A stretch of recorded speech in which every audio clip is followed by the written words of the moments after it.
Shalom, shalom frères et sœurs, membres du forum Méditons ensemble. Que le Seigneur vous bénisse, les serviteurs et servantes de Dieu.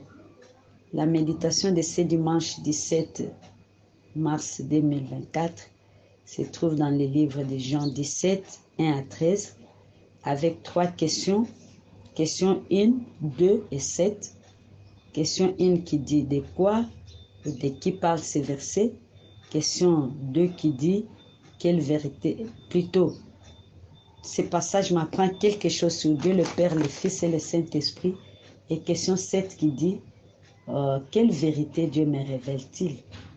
N'oublions pas aussi à nous poser des questions et répondre à ces questions de chaque jour, qui dit quel verset m'interpelle de plus. Pour ma prière, y a-t-il quelque chose que Dieu me montre, dont j'ai à me repentir, auquel croire et obéir, pour lesquels les remercier, les louer, pour lesquels lui formuler ma demande. La parole bien-aimée et la méditation de ce matin sera facilitée par votre sœur Espérance Kafoussa depuis la ville de Kalemi, dans la province de Tanganyika, en RDC. Prions le Seigneur. Nous te sommes grandement reconnaissants, Seigneur, de nous avoir réveillés ce matin. Tu nous as donné l'opportunité de partager ta parole. Nous nous laissons à ta disposition, cher Saint-Esprit, que tu nous parles. Révèle-nous. Nous voulons entrer dans la profondeur de ces paroles, que toi tu nous instruises. Puise dans les dépôts du Père et révèle-nous pour que nous puissions être instruits, pour savoir vivre sur cette terre. Manifeste-toi sur chacun de nous qui va partager et méditer cette parole, qu'il y trouve sa part. Que ton nom soit glorifié à jamais. Au nom de Jésus-Christ. Amen. Bien-aimés, nous passons au texte. Nous allons faire la lecture. Nous sommes dans Jean 17, 1, du 1er au 17e verset. Après avoir ainsi parlé, Jésus leva les yeux. N'oublions pas que nous sommes en train d'utiliser la version Louis II révisée. Après avoir ainsi parlé, Jésus leva les yeux au ciel et dit, « Père, l'heure est venue, glorifie ton Fils afin que ton Fils te glorifie. Selon que tu lui as donné pouvoir sur toute chair, afin qu'il accorde la vie éternelle à tous ceux que tu lui as donnés. Or, la vie éternelle, c'est qu'ils te connaissent, toi le seul vrai Dieu, et celui que tu as envoyé, Jésus-Christ. Je t'ai glorifié sur la terre, j'ai achevé l'œuvre que tu m'as donnée à faire, et maintenant, toi, Père, glorifie-moi auprès de toi-même, de la gloire que j'avais auprès de toi, avant que le monde fît. J'ai fait connaître ton nom aux hommes que tu m'as donnés, du milieu du monde. Ils étaient à toi et tu me les as donnés et ils ont gardé ta parole. Maintenant, ils ont connu que tout ce que tu m'as donné vient de toi. Car je leur ai donné les paroles que tu m'as données et ils les ont reçues. Et ils ont vraiment connu que je suis sorti de toi. Et ils ont cru que tu m'as envoyé. C'est pourquoi eux que je prie. C'est pour eux que je prie. Je ne prie pas pour le monde, mais pour ceux que tu m'as donnés, parce qu'ils sont à toi. Et tout ce qui est à moi est à toi. Et ce qui est à toi est à moi. Et je suis glorifié en eux. Je ne suis plus dans le monde, et ils sont dans le monde. Et je vais à toi, Père Saint, garde en ton nom ceux que tu m'as donnés, afin qu'ils soient un comme nous. Lorsque j'étais avec eux dans le monde, je les gardais en ton nom. J'ai gardé ceux que tu m'as donnés, et aucun d'eux ne s'est perdu, sinon les fils de perdition, afin que l'écriture fût accomplie. Et maintenant, je vais à toi, et j'ai dit ces choses dans le monde, afin qu'ils aient en eux ma joie parfaite. Amen. Nous allons passer aux réponses. Nous allons répondre à nos questions. Nous commençons à la question 1 qui a des volets. Nous commençons par le premier volet qui est de quoi parlent ces versets. Bien-aimés, du premier verset au 5e, nous voyons les discours de Christ. Christ qui est devant ses disciples, qui a parlé. il parle de la séparation qui va se passer bientôt. L'événement qui va bientôt arriver, qui va se passer entre eux. Et ça provient, c'est une suite du chapitre précédent, du chapitre 16 vers la fin. Et maintenant, du premier verset du chapitre 17, il le relate. Maintenant, Christ, on dit qu'après avoir fini ses discours, après avoir parlé, maintenant Christ s'est mis à prier. Nous voyons maintenant la prière que Christ est en train de faire. Du 1er au 5e verset, on dit, après avoir ainsi parlé, Jésus leva les yeux au ciel et dit, après avoir parlé tout ce qui s'est passé au chapitre 16, maintenant c'est au chapitre 17, maintenant Jésus-Christ prend le temps de prière. Il prie maintenant au Père. On nous parle de la prière de Christ. On nous parle de la demande de Christ auprès de son Père. On nous parle dans ces mêmes versets, ces tranches de versets, la reconnaissance de Christ envers son Père pour son appui sur la mission que Christ a exécutée. Nous voyons aussi, on nous parle aussi de la gloire que Christ était en train de réclamer auprès du Père, de son soutien qu'il réclame auprès du Père, face à l'événement qui va arriver, la séparation donc qui est imminemment, qui va s'approcher dans le bref délai, et Christ prie le Père pour lui accorder ce soutien à cet événement qu'il va affronter. On nous parle aussi de quoi? De la place, de la position qu'avait Christ avant qu'il vienne au monde, quand il était auprès du Père. On nous parle encore de quoi? Nous voyons l'introduction par rapport au bilan ou les rapports de la mission de Christ sur terre. Du 6e verset au 13e, bien-aimé, nous voyons les rapports, les éléments du rapport que Christ est en train d'énumérer. Nous voyons un, il dit, j'ai fait connaître ta parole aux hommes que tu m'as donnés.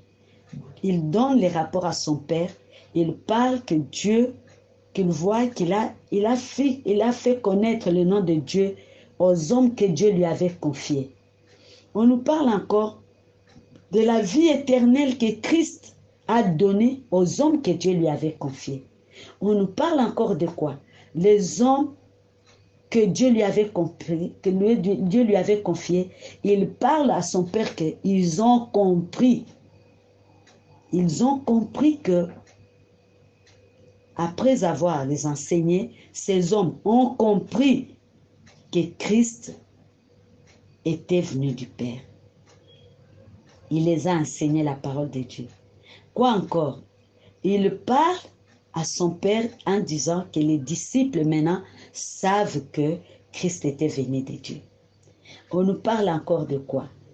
De la prière de Christ pour ses disciples. On nous parle encore que Christ prie auprès de son Père de protéger. Dans la prière, la constitution de cette prière, il y a encore la protection de ses disciples auprès du Père. Parce que lui, bientôt, il sera plus là.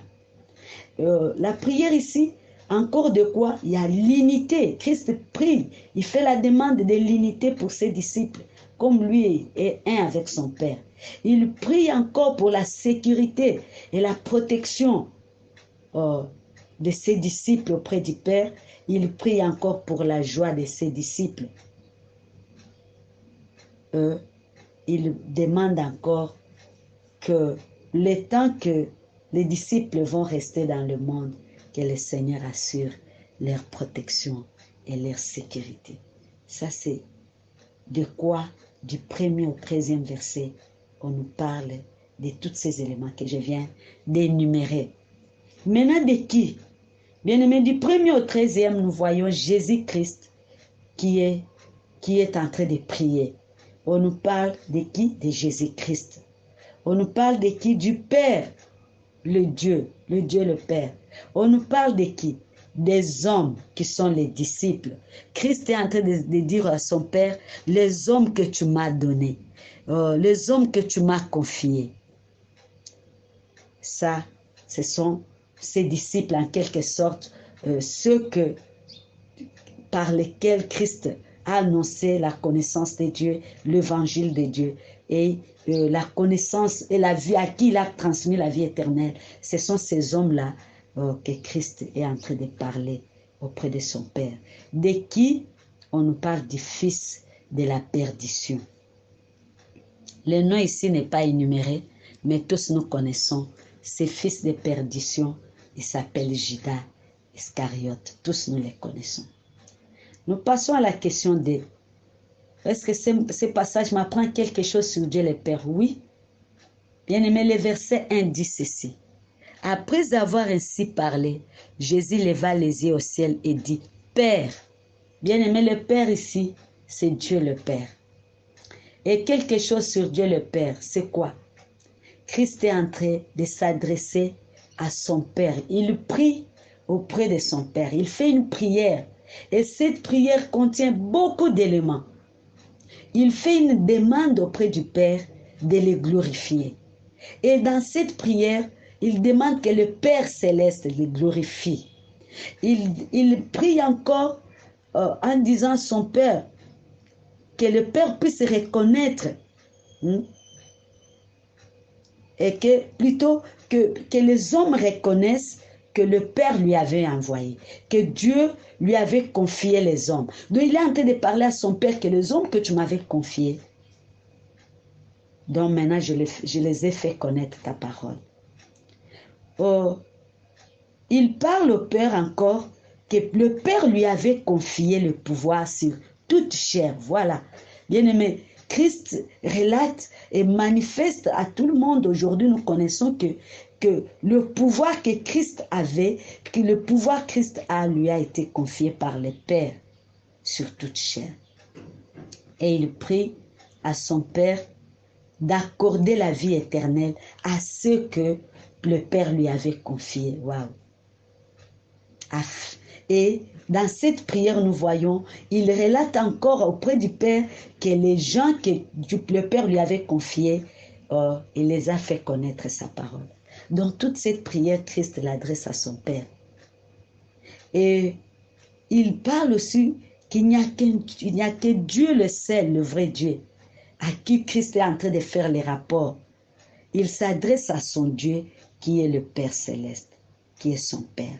Bref, Christ nous montre que la prière, nous ne devons que l'adresser au Père en son nom. Amen. Le verset 11, il l'appelle encore Père Saint pour garder ses disciples pendant que lui va se séparer d'eux, pendant qu'il va quitter le monde. J'aimerais que nous puissions lire tous le verset 11. Le verset 11 dit ceci, lisons au nom de Jésus. Je ne suis plus dans le monde et ils sont dans le monde. Et je vais à toi, Père Saint, garde en ton nom ce que tu m'as donné afin qu'ils soient un comme nous. Ça, c'est Christ qui s'adresse auprès de son Père. En quelque sorte, nous voulons montrer que c'est auprès du Père que Christ était en train de s'adresser. Il était en train de prier, demander auprès de Dieu le Père. Bien-aimé Dieu le Fils, oui. Est-ce que ça m'apprend quelque chose sur Dieu le Fils? Oui. Dieu le Fils ici, tous ces textes nous parlent plus de Jésus-Christ, de la prière sacerdotale de Christ auprès de son Père. Ici, quelque chose sur Jésus-Christ. Christ était en mission. Maintenant, il fait le compte rendu, il fait les rapports auprès de son Père, auprès de celui qui lui avait envoyé, celui qui lui avait confié la mission. Il fait le bilan de sa mission et il montre avec tous les éléments que le bilan qu'il était en train de montrer, bien aimé, nous voyons tous que c'est un bilan positif.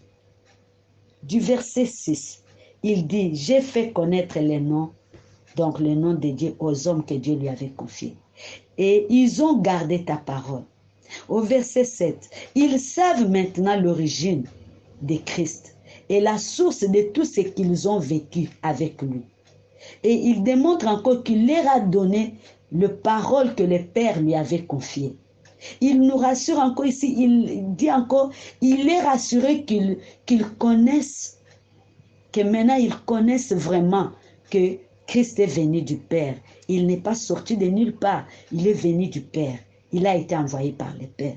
Et il démontre encore parmi ces éléments bien-aimés du bilan qui concerne le rapport de Christ, il dit, ils ont crié en toi le Père qui m'a envoyé. Alléluia. Christ prie seulement pour ceux aussi qui ont crié en Dieu par lui, Jésus-Christ. Bien-aimé, c'est tellement profond. Christ reconnaît encore, parmi ces bilans, il y a encore ces éléments que j'énumère. Christ reconnaît encore que maintenant, il est glorifié par ces hommes qu'il a fait connaître la parole de Dieu. Christ étant leader bien-aimé, nous voyons tous que il tend vers la fin de sa mission. Maintenant, il est en train de parler, il est en train de faire les rapports de la mission parce qu'il est à la fin. Et il est en train de prier pour voir les temps à venir de ses disciples. Il fait une prière prévisionnelle. Il fait une prière qui prévoit la suite de la vie de ses disciples lorsque lui ne sera pas là. Et il démontre qu'il était avec eux, il les gardait au nom du Père. Mais maintenant que lui n'est pas là, il demande au Père de garder ses disciples qui vont continuer à vivre dans ce monde.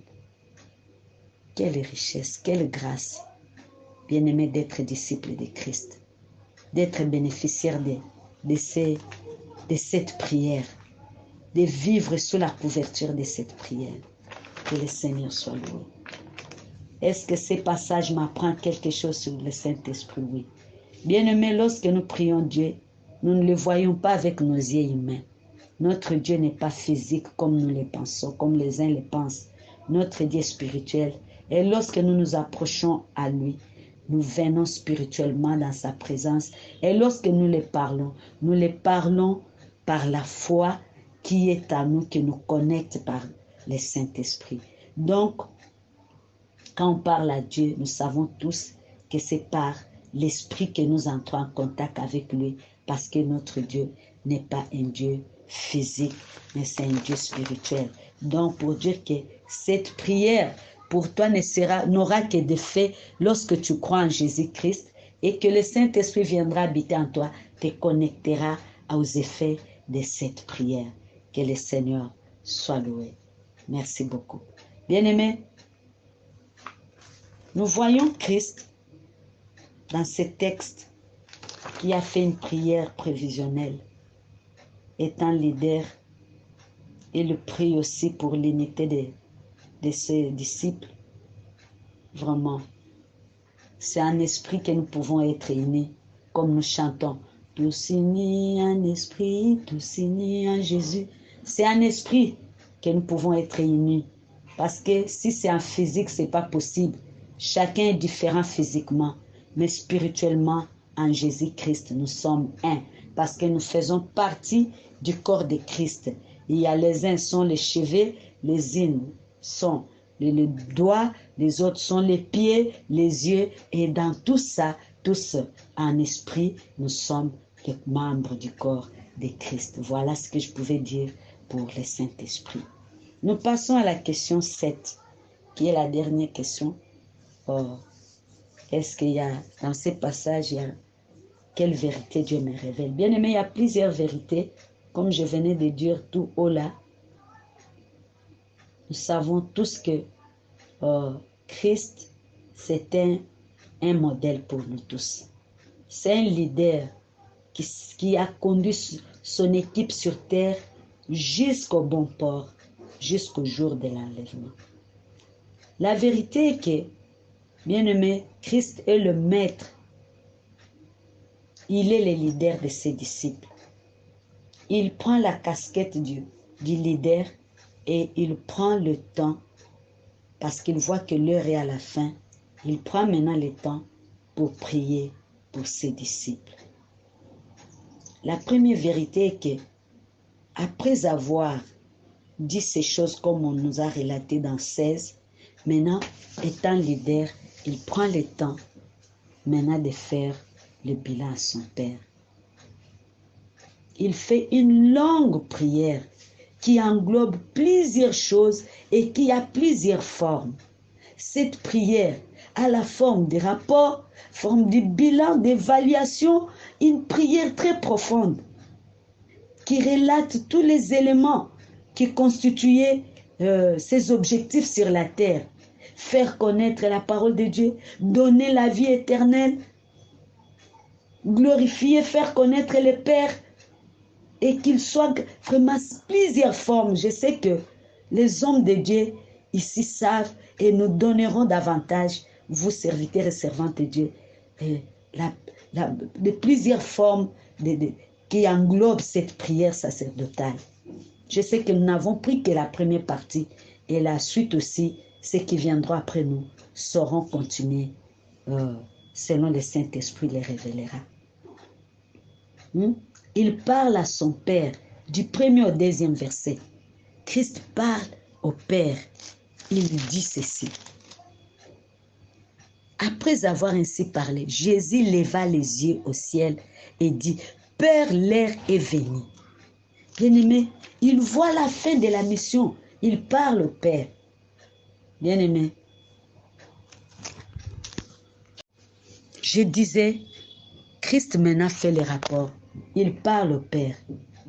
Il donne les éléments qui constituent ses objectifs. Il y a, parmi ces éléments, il y a ceci. Il y a la reconnaissance de Christ. Il demande que Père puisse le reconnaître. 2. Il présente le bilan de la mission de son ministère sur la terre. Il fait l'évaluation de ses années vécues en étant ministre, en étant serviteur. Il donne les indicateurs qui sont observables et vérifiables, les IOV. Excusez-moi, c'est un terme. Les IOV, ce sont les objectifs qui sont facilement à observer, facilement vérifiables et qu'on peut aussi mesurer. Du 3e au 13e verset, il dit faire connaître le Père, donner la vie éternelle, connaître la parole de Dieu, leur donner la parole, savoir et connaître l'origine de Christ, c'est-à-dire savoir que c'est le Père qui lui avait envoyé, il n'était pas un imposteur. Bien-aimé, tout ça sont des vérités englobées dans cette parole, dans cette prière. Les leaders qui sont dans ces forums, regardez, Christ avait les objectifs bien assignés. Toi, tu es serviteur de Dieu. Tu es servante de Dieu. Tu as reçu la mission du Père. Je ne sais pas les objectifs que tu as. Regarde Christ. À la fin de la mission, il est en train de faire les rapports. Et si c'était toi à ton tour aujourd'hui, que diras-tu au Père? Deuxième vérité, bien-aimé, Christ reformule des demandes auprès du Père pour que le Père le glorifie. Le verset 5. Il fait une demande de récupérer en quelque sorte sa place qu'il avait avant qu'il vienne, avant que le monde soit. Tous nous savons que Christ est le prémisse de toutes les créatures. Donc il a été avant que le monde puisse exister. Il demande à Dieu de le glorifier, en quelque sorte de lui remettre dans ses droits. La vérité est que lorsque nous obéissons à l'ordre de Dieu, lorsque nous sommes fidèles à la mission, pensez-vous que Dieu il est un Dieu ingrat de ne pas vous donner ce que vous méritez étant un fidèle serviteur?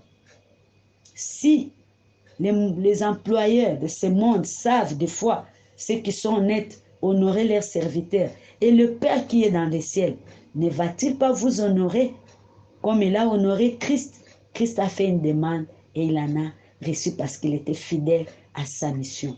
Bien-aimés, êtes-vous fidèle à la mission que le Père vous a confiée? Êtes-vous fidèle aux objectifs que vous vous êtes assignés avec le Père?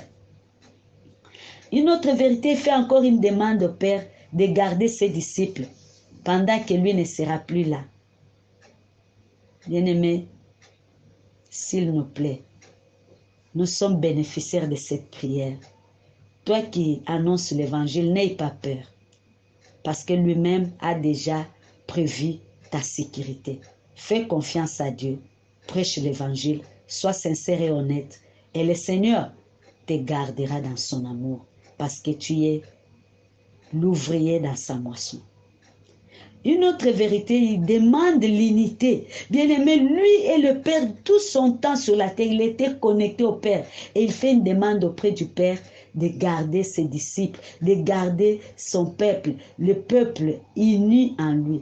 Le Père, Christ a prié pour l'unité de l'Église. Bien-aimés, aujourd'hui, nous sommes en train de nous déchirer parce que les objectifs ne sont pas les mêmes. Ceux qui sont attachés aux objectifs terrestres sont en train de faire la guerre à ceux qui sont en train de prêcher la parole authentique, la parole, la vérité. Parce que nous ne sommes pas unis en Jésus. Et lorsque les gens ne sont pas unis, ils sont déchirés. Ils sont partagés. Les opinions ne sont pas les mêmes. Mais prêchons l'évangile. Prêchons Jésus-Christ. Faisons connaître Jésus-Christ au monde. Parce que le Père qui est dans le ciel, lui et son Fils, ils sont un. Ils nous ont montré leur modèle, l'exemple, que nous aussi nous puissions être unis en Jésus-Christ. Tous unis en Jésus. Tous unis en Jésus. En esprit, soyons unis comme lui est uni avec le Père. Il fait les rapports auprès du Père qu'il a enseigné ce que le Père lui avait dit d'enseigner. Oh, bien-aimé, est-ce que tu prêches la vérité ou tu prêches ton ventre, ou tu prêches tes voyages, ou tu prêches tes besoins? Tu prêches quoi devant les chers, l'homme de Dieu? Prêche l'évangile. Christ a prêché l'évangile. Il dit ceci: je t'ai glorifié sur la terre. J'ai achevé l'œuvre que tu m'as donnée à faire.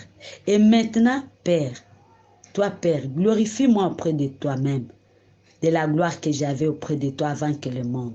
J'ai fait connaître ton nom aux hommes que tu m'as donné au milieu du monde. Ils étaient à toi et tu me les as donnés. Et ils ont gardé ta parole. Maintenant, ils ont connu que tout ce que tu m'as donné vient de toi. Bien-aimé, fais connaître aux gens que tu es l'envoyé de Dieu. Ne te bats pas la poitrine après avoir que Christ a utilisé. Dieu que venez, je vais faire des miracles. Moi, je prêche. Non, dis que le Saint-Esprit à travers toi, Dieu à travers toi est en train d'agir.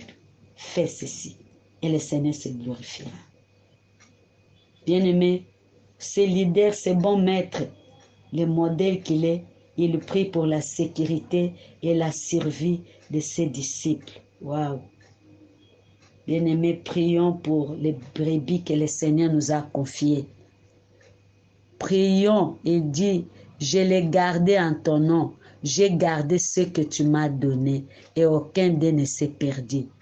Bien-aimés, au verset 12. Donc lorsque j'étais au monde, je les gardais en ton nom. Mais maintenant, garde-les toi-même. Au verset 11 ou 12, il prie au Père qu'il garde. Les hommes de Dieu, prenez le temps de prier pour les brebis. Oubliez-vous, priez pour les brebis et le maître des brebis s'occupera de votre vie. Vous savez, si vous ne vous occupez pas bien des brebis, le Seigneur ne va pas bien s'occuper de vous. Ça, c'est la vérité. Si vous ne vous occupez pas bien de ces brebis, il va les confisquer, les donner à ceux qui les feront fidèlement. Prions pour les brebis. Prions pour les brebis. Ceux que Dieu t'a donnés, prie pour eux, pour qu'ils ne se perdent pas.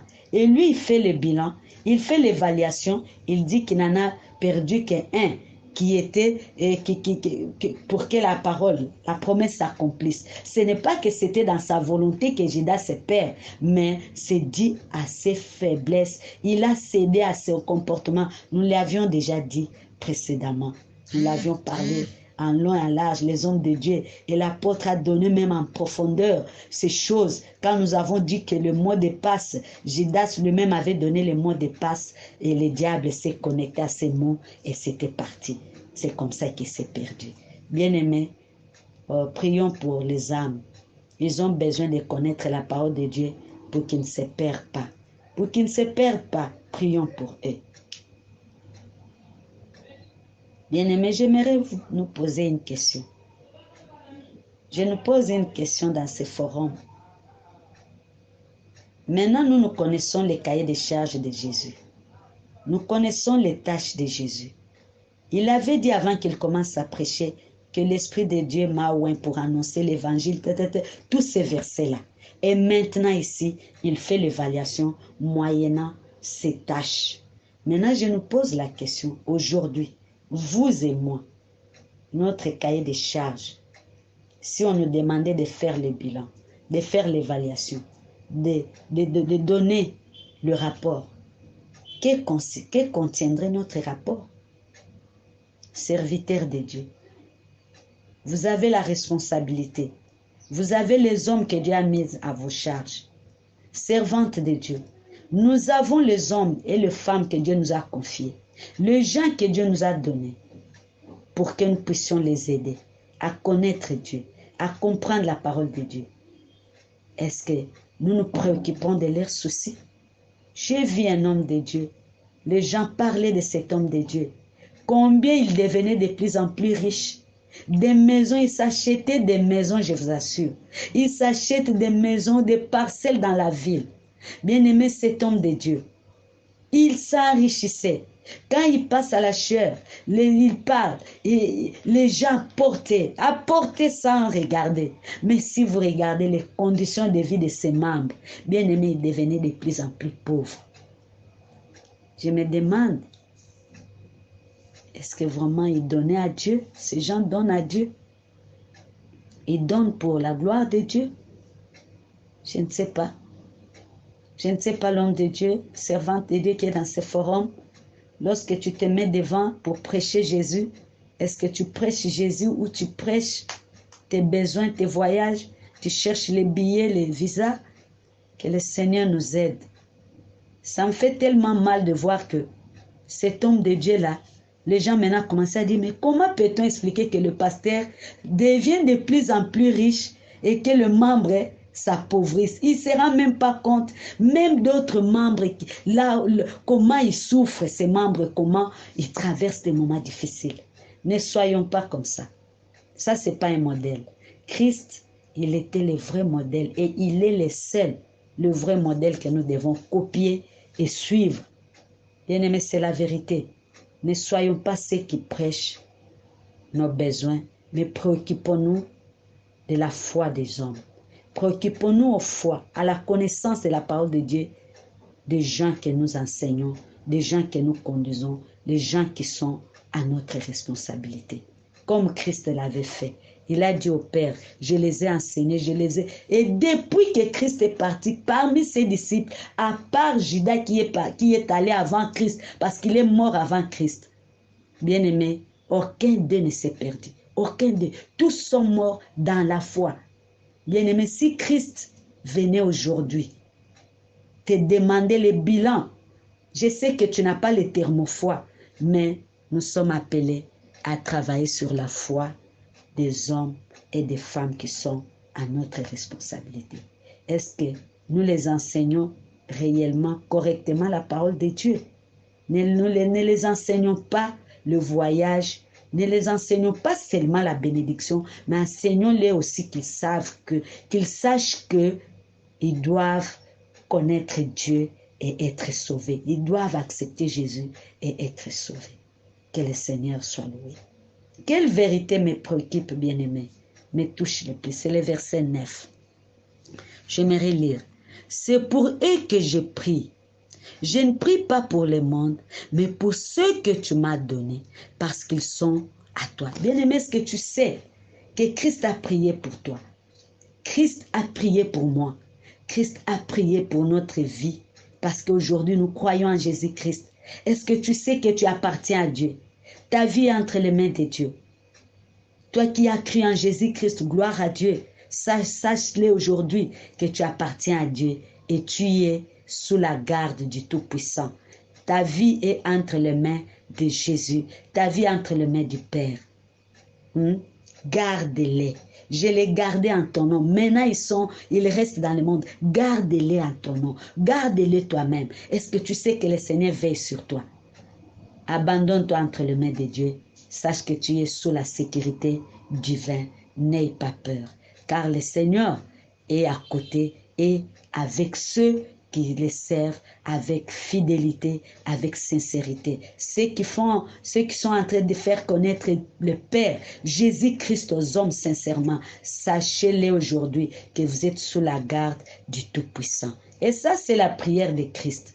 Je sais qu'il a prié pour nous tous. Il a déjà fait la prévision. Maintenant, nous faisons fidèlement notre travail comme le demande la parole de Dieu. Et le Seigneur se glorifiera. Que le Seigneur vous bénisse. Prions le Seigneur. Père Céleste, merci pour ta parole. Nous savons que tu as prié pour nous. Et cette parole, Seigneur, nous prions qu'elle prenne place dans nos cœurs. Que nous ne puissions pas avoir peur.